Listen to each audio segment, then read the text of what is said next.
सर्व ओबीसी संघटनाने आजच्या या आरक्षण यात्रेचं स्वागत केलं। मी त्यांचं सगळ्यांचा असणारा आभार, जाहीर आभार या ठिकाणी मानतोय। मंचकावरती उपस्थित सर्व वक्ते,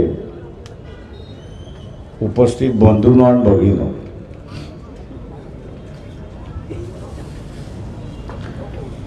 मी असं म्हणेन 2024 हे दोन गोष्टींसाठी महत्त्व ठरणार आहेत असं मी त्या ठिकाणी मानतो। एक म्हणजे मागच्या लोकसभेमध्ये मोदी 400 म्हणत होते, मी असं म्हणेन राहुल गांधी कच्चा खिलाडी आहे। वंचित बहुजन आघाडी त्यांना मदत करायला तयार होती, त्यांनी मदत घेतली नाही आणि म्हणून किमान देशभरामध्ये 40 जागा त्यांच्या कमी आल्या। म्हणून मी त्याला कच्चा खिलाडी म्हणतो, कच्चा लिंबू म्हणतो की त्याची जर वंचित बहुजन आघाडी बरोबर समझोता केला असता तर आज नरेंद्र मोदी पंतप्रधान नसते, त्यांच्या जागी राहुल गांधी बसला असता।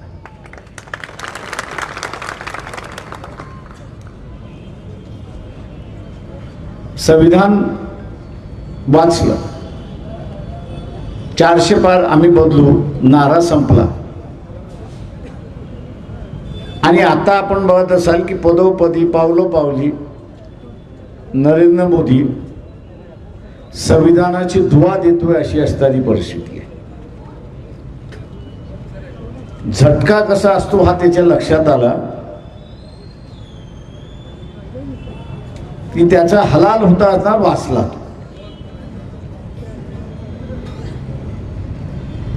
आता एक नवीन मुद्दा तिथे असताना काढण्यात आलेला आहे, संविधानातलाच एक भाग आहे, तो आरक्षणाचा भाग आहे।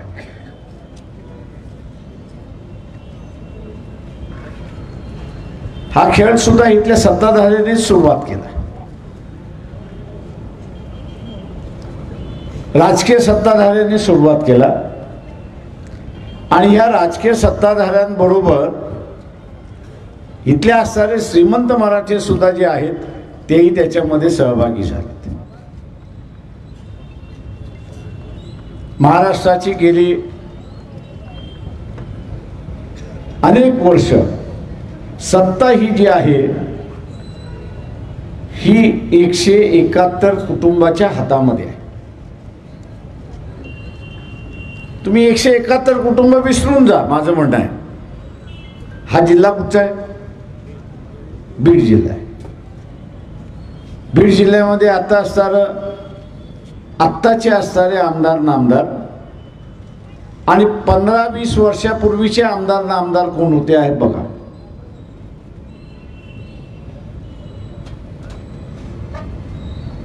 तर हे तुम्हाला घराण्यांमधूनच दिसतील, सामान्य माणसांमधून तुम्हाला दिसणारच नाही।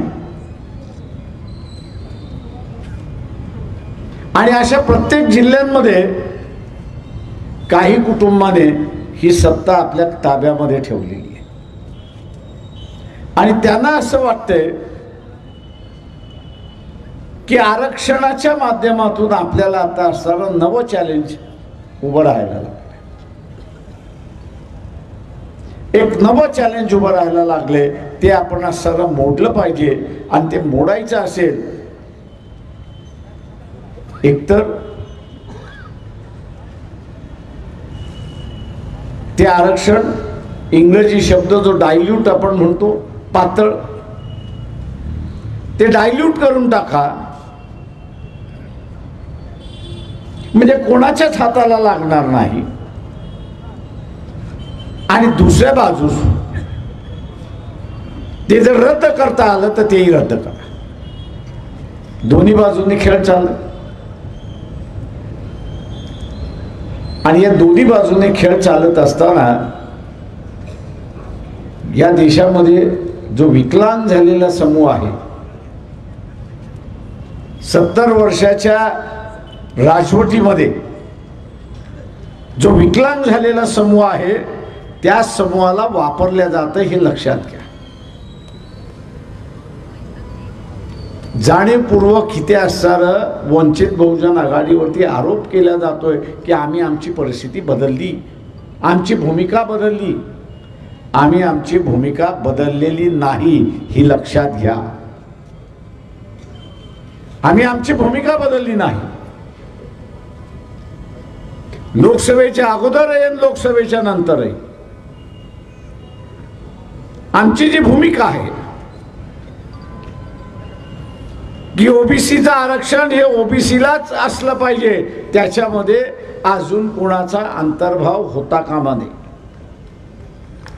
जरांगे पाटील जी मागणी करतायत ही आम्हाला अमान्य आहे.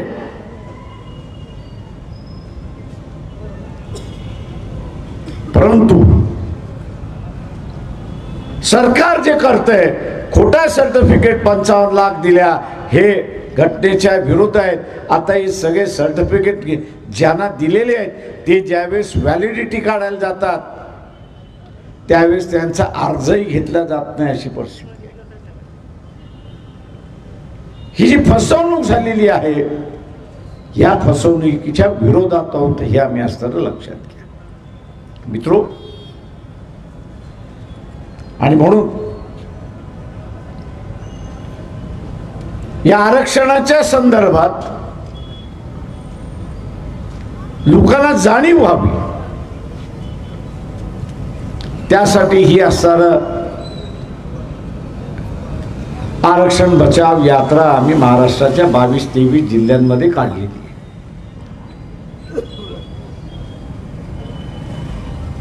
22-23 जिल्ह्यांमध्ये काढलेली आहे. इथल्या असणाऱ्या गरीब मराठ्यांना आम्ही असणारं सांगतो, जरांगे पाटील यांना भेटून मी सांगितलं होतं तुमचे विरोधक ओबीसी नाही हे लक्षात घ्या.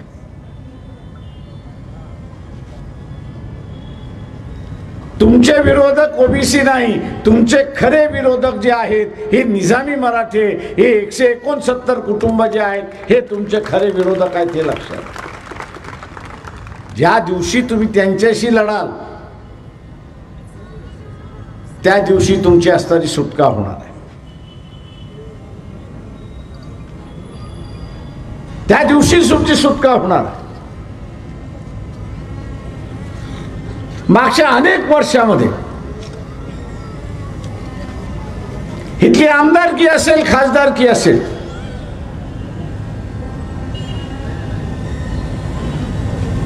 हे जे 169 कुटुंबाने इथले राजकीय पक्ष कैद केलेत, काँग्रेसही कैद केलेला आहे, एनसीपी सुद्धा कैद केलेला आहे, उद्धव ठाकरे सुद्धा त्यांनी कैद केलेला आहे.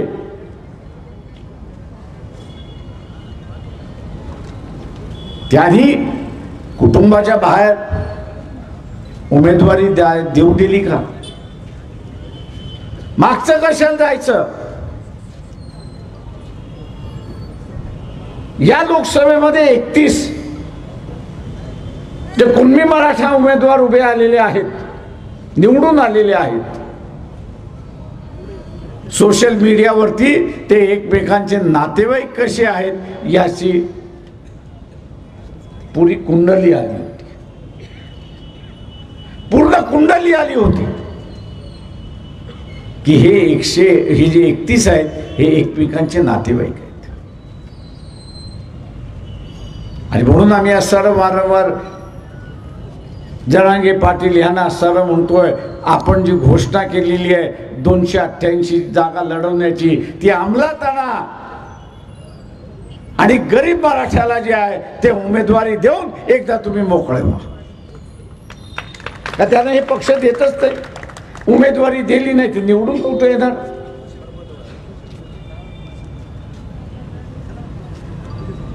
आम्ही इथे जे आहे ते इथला असणारा ओबीसी, एसटी, व्हीजेएनटी जे आहेत आणि आदिवासी जो आहे त्याची काळजी आम्ही असणारा या ठिकाणी करतो. त्याची काळजी जी आहे ती आम्ही असताना ह्या ठिकाणी मित्रो, एक नवीन फंड आता सुरुवात झाला. ओबीसीचं आरक्षण धोक्यात आणायचं आहे तर ते विधानसभेच्या अगोदर येणार नाही. ते विधानसभेच्या निवडणुकीच्या नंतर येणार आहे. ते विधानसभेच्या निवडणुकीच्या नंतर येणार आहे, कारण का विधानसभा हे वापरलं जाणार आहे हे आपण लक्षात घ्या. विधानसभा ही वापरल्या जाणार आहे. शरद पवार काय म्हणाले, 225 समाजाचे आमदार आणायचे. त्यांनी महाविकास आघाडी म्हटली असती तर आपण समजू शकलो असतो की पक्षाचे समाजाचे आणायचे म्हणजे रस्ता मोकळा झाला.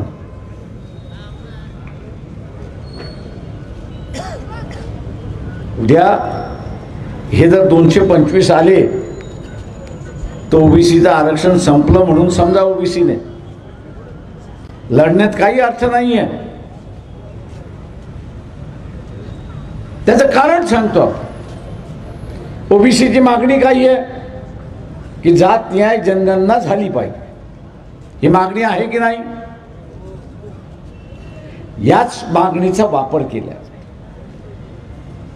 याच मागणीचा वापर केला जाईल. नवीन सभागृह जे येईल त्या नव्या सभागृहामध्ये ठराव मंजूर केला जाईल की ओबीसीची जात गणना झाली पाहिजे आणि त्यासाठी एवढं बजेट त्या ठिकाणी ठेवण्यात आलेलं आहे.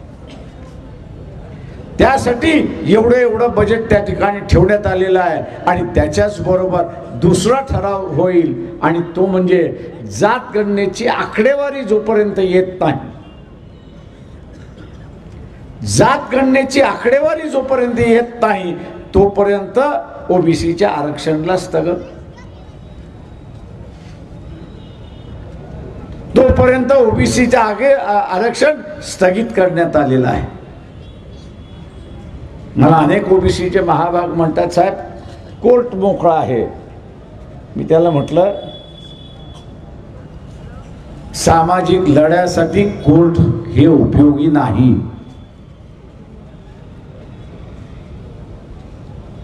सामाजिक लढ्यासाठी कोर्ट हे उपयोगी नाही. तुम्ही उद्या कोर्टात गेला आणि सभागृहाच्या कामकाज जे आहे, प्रोसिडिंग जे आहे त्याला चॅलेंज केलं तर कोर्ट तुम्हाला असताना सांगणार आहे की बाबा रे, तुम्ही सुब्बू सोरेन, एका काळच्या झारखंडचा माजी मुख्यमंत्री, त्याची केस तुम्ही वाचलेली आहे. सुप्रीम कोर्टामध्ये सुब्बू सोरेनची केस गेली. त्याला 30 लाख किंवा त्याच्यापेक्षा जास्ती दिले असेल नरसिंहरावने मतदान करण्यासाठी. कोर्टाने सीबीआय नेमली, सीबीआयने इन्क्वायरी केली. 6 महिन्यामध्ये अहवाल दिला की सुब्बू सोरेनला पैसे मिळाले, त्यांनी उचलले, बँकेमध्ये टाकले आणि मतदान जे आहे ते काँग्रेसच्या बाजूने केलं. रेकॉर्ड आला सगळा. सुप्रीम कोर्टाने तो रेकॉर्ड मान्य केला, ग्राह्य केला. पण सुप्रीम कोर्ट म्हटलं की आम्ही काहीच कारवाई करू शकत नाही. भ्रष्टाचार झालाय तर होय झालाय, पण आमचे हात बांधलेले आहेत. आम्ही तिथे असताना काहीच कारवाई करू शकत नाही. याचं कारण संविधानाने सांगितलंय की सभागृहामध्ये चाललेला कारभार याच्यामध्ये कोर्ट इंटरफिअर करू शकत नाही.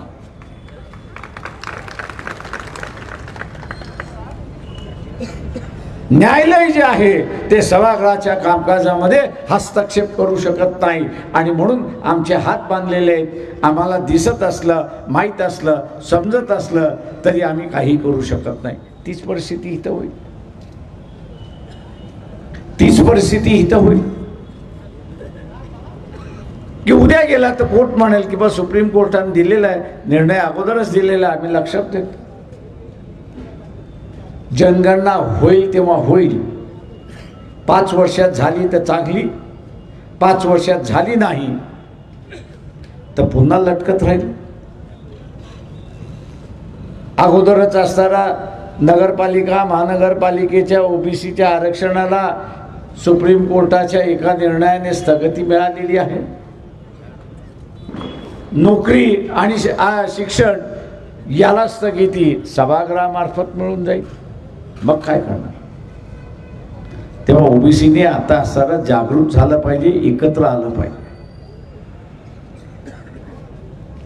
मला ओबीसी सांगून साहेब आम्ही एकत्र आम्ही तर लाखाच्या सभा घेतो. म्हटलं तुम्ही घेता ओबीसीच्या सभा घेता की स्वतःच्या समाजाच्या सभा घेता?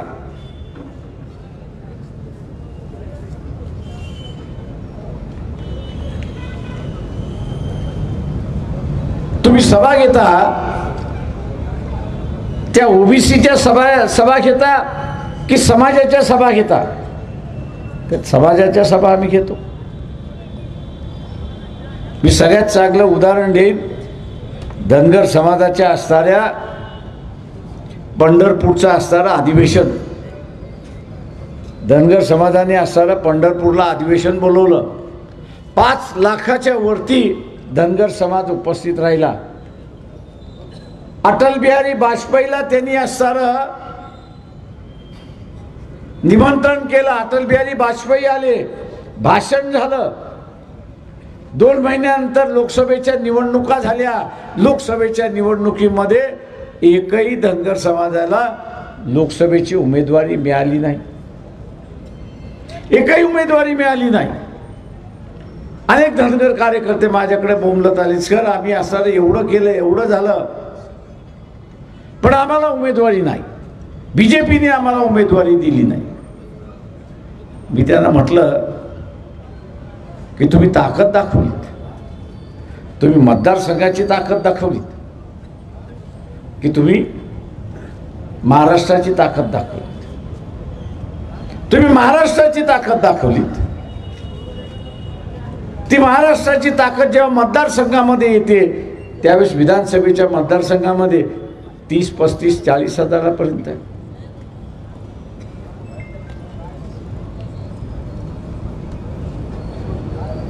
30, 35, 40 हजारापर्यंत आहे.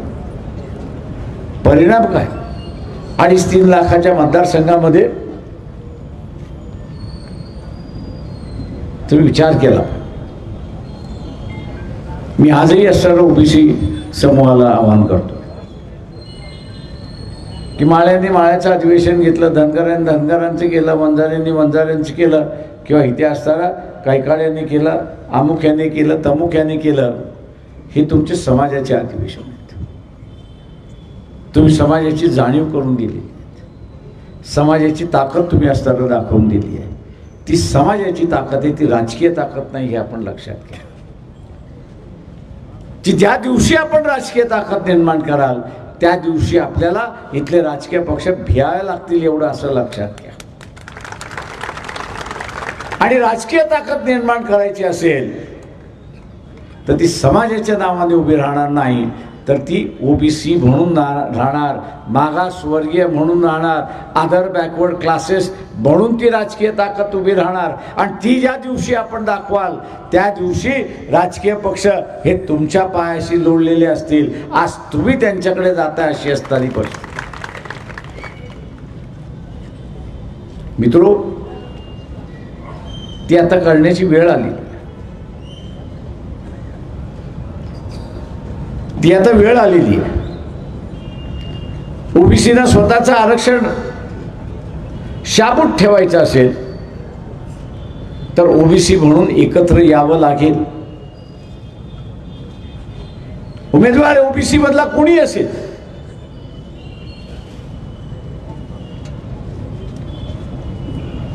कोणी असेल, तुम्हाला ठरवावं लागणार आहे की माझं मत ओबीसीलाच, माझं मत आरक्षणवादी. महाराष्ट्रवादी एससी असेल, एसटी असेल त्याला असणारं माझं मत आहे, ओबीसी असेल त्याला माझं मत आहे. उद्याच्या विधानसभेमध्ये उद्याच्या विधानसभेमध्ये किमान 100 आमदार जे आहेत ते ओबीसीचे आले पाहिजेत, हे लक्षात घ्या.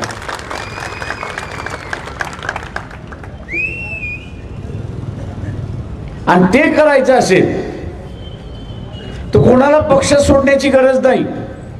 जो काँग्रेसवाला आहे त्यांनी काँग्रेसमध्ये राहावं, तो बीजेपी आहे तो बीजेपीमध्ये राहावं, जो उद्धव ठाकरेच्या सेनेमध्ये आहे त्यांनी उद्धव ठाकरेच्या सेनेमध्ये राहावं. त्याला पक्ष सोडण्याची गरज नाही. फक्त त्यांनी त्याच्याबरोबर एक जबाबदारी घेतली. भारतीय जनता पक्षामध्ये असेल तर भारतीय जनता पक्षाबरोबर तो असला पाहिजे. त्यांनी एक जबाबदारी घेतली पाहिजे, ती म्हणजे मी माझ्या पक्षामध्ये भांडण करणार म्हणजे करणारच. आणि कशासाठी भांडण करणार तर मला तिकीट मिळावं म्हणून नाही. व्यक्तिगत भांडणाचं मी सांगत नाहीये, पण उद्याच्या समझोत्यामध्ये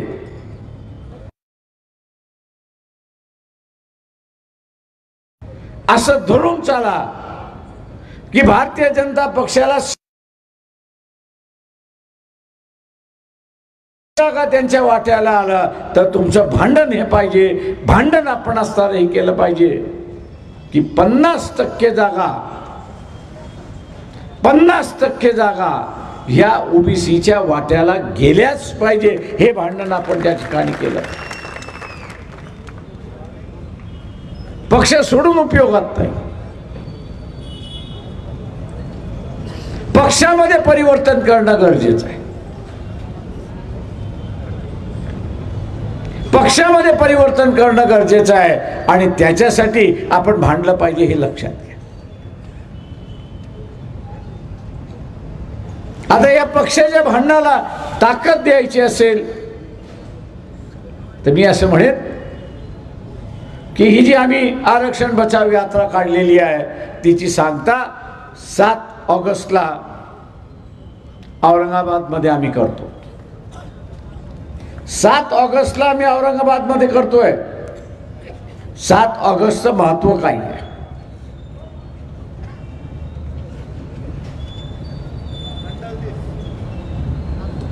7 ऑगस्टला विश्वनाथ प्रताप सिंगाने मंडल लागू झालं, GR काढला, तो दिवस आहे.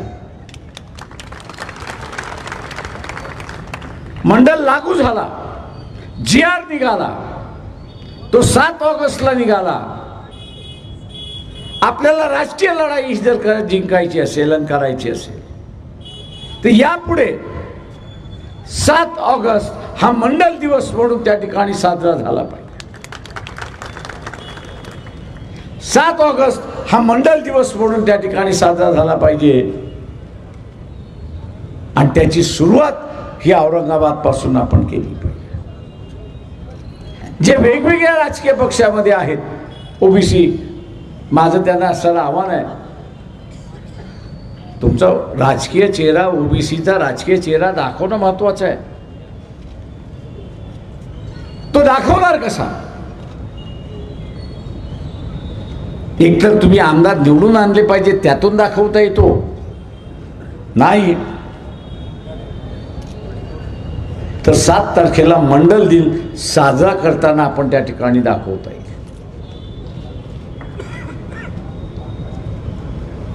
आमदारकीच्या निवडणुका नंतर आहेत. तुम्हाला आपल्या पक्षामध्ये भांडायचे, आपल्या पक्षामध्ये लढायचे. ते लढत असताना आपल्यालाच विचारते तुम्हाला तिकीट का आम्ही द्यायचं?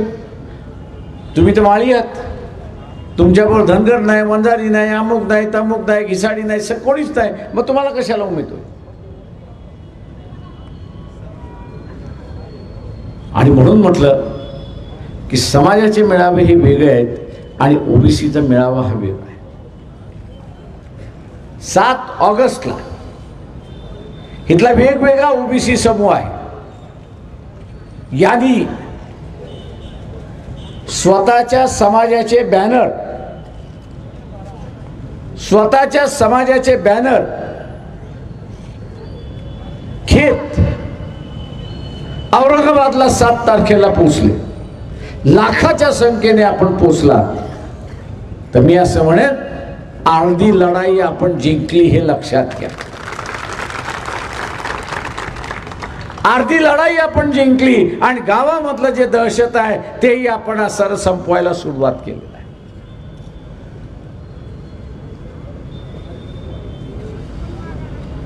राजकीय पक्षांना आपण सर त्याच्यातून भीती निर्माण केलेली आहे. 7 ऑगस्टच्या लाखाच्या ओबीसीच्या असणाऱ्या रॅलीने इतर राजकीय पक्षांमध्ये धडकी भरवलेली असेल की आपण जर ओबीसीला उमेदवारी दिली नाही तर आपल्याला मत मिळणार नाही, याची खात्री त्याला असताना होणार आहे. कारण आताच चर्चा सुरुवात झाली आहे की मराठा ओबीसीला मतदान देणार नाही आणि ओबीसी मराठ्याला मतदान देणार नाही. काँग्रेस आणि एनसीपी हे मराठ्यांचे पक्ष आहेत, हा स्टॅम्प लागलाय अशी असणारी परिस्थिती आहे. काँग्रेस आणि एनसीपी मराठ्यांचा पक्ष आहे, श्रीमंत मराठ्यांचा पक्ष आहे, हा स्टॅम्प लागलेला आहे. आणि दुसऱ्या बाजूला उद्धव ठाकरे आणि देवेंद्र फडणवीस हे कायस्थ ब्राह्मणांचे आहेत, हेही आपल्याला त्या ठिकाणी माहिती आहे. आणि म्हणून भूमिका घेण्याच्या ऐवजी उद्धव ठाकरेंनी ओबीसीना सल्ला दिला की तुम्ही नरेंद्र मोदींकडे जा, जागा वाढवून घ्या. जागा वाढवून घेतल्या की आपल्याला मराठ्यांना सुद्धा आरक्षण त्या ठिकाणी देता येईल.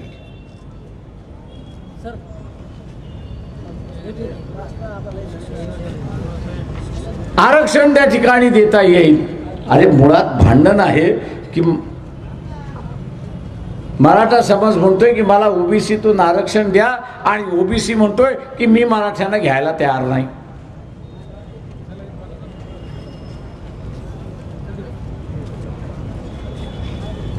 म्हणजे आग लागली आहे उत्तरेला आणि उद्धव ठाकरेचा बम चाललाय दक्षिणेला.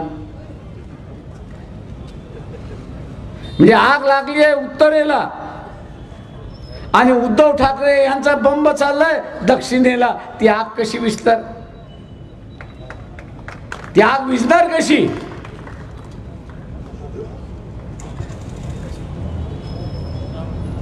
शरद पवार आपण असं पाहिलं, सगळ्यात सिनियर नेते, अपेक्षा होती की हे वातावरण शांत करतील, पण शांत करण्याच्या ऐवजी त्यांनी घासलेटच टाकून दिलं, डिझेल टाकून दिलं, पेट्रोल टाकून दिलं. काय म्हणाले की महाराष्ट्राचा मणिपूर होण्याची शक्यता आहे. अरे बा तेच तर आपल्याला थांबवायचं आहे की मणिपूर होऊ द्यायचं नाही. राजकीय भांडण हे राजकीय भांडण राहिलं पाहिजे, ते सामाजिक भांडण होता कामा नये.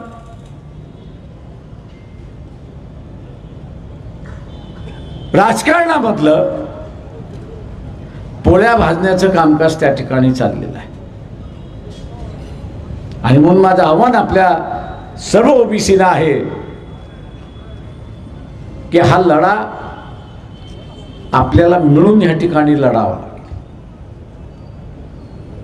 हा मिळून लढावा लागेल आणि या राजकीय पक्षांना जे उलटे आहेत त्यांना सुलटा आपल्याला करावं लागेल. डोक्यावरती जे आहेत ते डोक्यावर न राहता ते पायावरती उभे राहतील, ही बघण्याची आपली जबाबदारी आहे.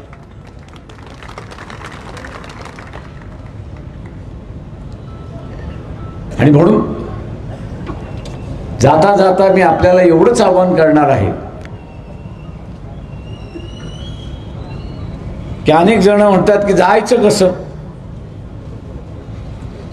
अनेक जण म्हणतात जायचं कसं, तर मी त्यांना म्हणतो की पक्षाच्या इतर पक्षांचं निमंत्रण येतं त्यावेळेस तुम्ही यावं म्हणून ते सगळ्या सोयी करतात. काका लग्न त्यांचं आहे, लग्न त्यांचं आहे, लोक आली पाहिजेत त्या लग्नाला म्हणून ते सोयी आणि सवलती देतात. इथं लग्न कोणाचं आहे?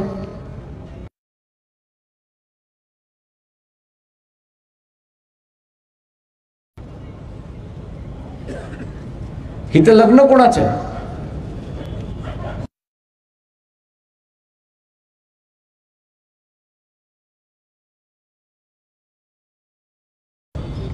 तेव्हा आपल्या लग्नाला आपणच गेलं पाहिजे, दुसरं कोणी येणार नाही. आणि दुसरं तुम्हाला जाण्यासाठी सोयी सुद्धा देणार नाही, एवढं लक्षात घ्या. का त्याचं लग्न नाहीये, त्याचं लग्न असतं तर त्यांनी सोय केली असती. आता हे आपलंच लग्न असल्यामुळे आपल्याला आपलीच सोय करावी लागेल, ही आपल्याला आपलीच सोय करावी लागेल. आणि ते आपल्याला आपलीच सोय करावी लागेल, कारण का येणारी जी पिढी आहे, तुम्ही आम्ही सगळेजण कॉलेजमध्ये तर जाणार नाही घेऊ की जाणार आहात? जे जे कॉलेजमध्ये जाणार आहेत त्यांनी हातवरती करा. का जर तुमचं वय झालं की कॉलेज तुम्हाला घेणार नाही अशी परिस्थिती आहे. तुम्ही नोकरी मागायला गेलात तरी तुम्हाला नोकऱ्या देणार नाही. ही लढाई आपण येणाऱ्या पिढीसाठी लढतो, हे लक्षात घ्या.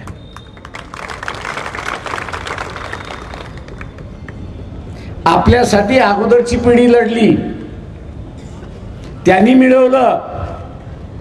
आपली जबाबदारी आहे टिकवणं, ही आपली जबाबदारी आहे. शाबूत ठेवणं ही आपली जबाबदारी आहे. आणि मिळवलेलं जसंच्या तसं पुढच्या पिढीला देणं ही आपली असणारी जबाबदारी आहे.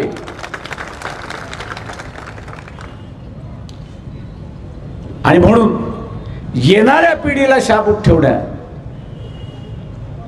येणारी पिढी मान सन्मानाने आज आपण जगलो त्याच पद्धतीने ती जगली पाहिजे. यासाठी आपण सर्वांनी 7 ऑगस्टला औरंगाबादला पोहोचून आपली राजकीय ताकद दाखवून घ्या. आणि आम्ही यापुढे मंडळ 7 ऑगस्ट मंडळ दिवस साजरा करू, हा ऐलान करू, उपस्थित राहून ऐलान करू. एवढं बोलतो आणि आपली सगळ्यांची रजा घेतो.